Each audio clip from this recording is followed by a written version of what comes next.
Gusto mo kumain ng lechong kawali at the same time gusto mo din kumain ng gulay? Ano pa hinihintay mo? Halika na at samahan mo akong magluto ng crispy pork kare-kare. Gagamit lang tayo dito ng tatlong gulay, sitaw, talong at pechay.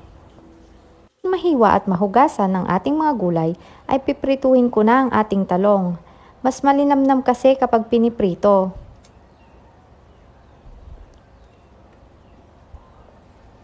Siyempre, pati na rin yung sitaw.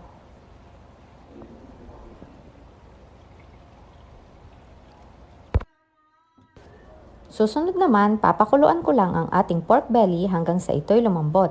Maglalagay lang ako ng tubig, sibuyas, bawang, dahon ng laurel, paminta, at asin. Ang pinagpakuluan natin ng ating karne ay gagamitin na rin natin para sa ating kare-kare sauce. Pagkatapos ng 2 oras na pagpapakulo, first fry na natin. Maglagay tayo ng mantika, saka na natin ilagay ang ating pork belly. Ayan na.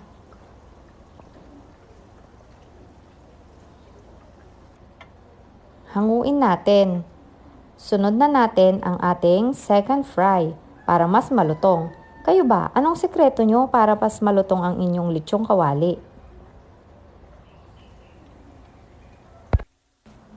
Nang makuha ko na ang gusto kong lutong ng ating karne, ay hiwain na natin into bite size. Una sa inyo kung gusto nyo lang buo ang karne. Dahil sa sobrang lambot, gumamit na ako ng gunting para mas maayos ang pagkat.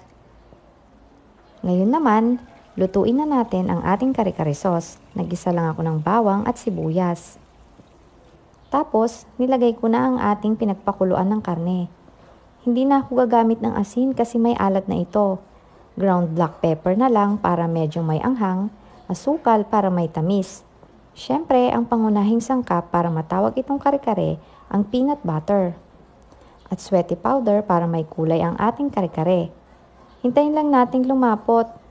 Pwede nyo din itong lagyan ng dinurog na mani.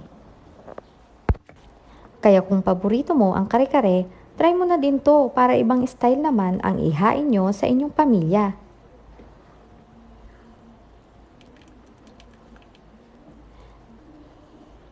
At ayan na nga.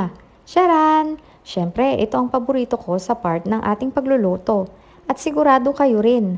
Kayo ba? Anong version ng bet nyo? Comment mo naman yan. At kung bago ka lang sa aking page, ay mag-follow ka na rin para maging updated sa mga nakakatakam at nakakagutom na videos. Bye!